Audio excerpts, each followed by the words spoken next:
सम्झनालाई त्यही मिठो बोली भो हिउँ झैँ मन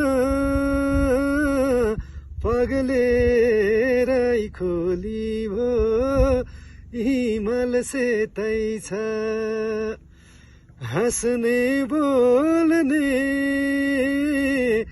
हजारौं भए नि यो मन त्यतै छ सम्झनालाई त्यही मिठो बोली भो हिउँ झैँ मन पगलेरै खोली भो हिमाल सेतै छ हाँस्ने बोल्ने हजार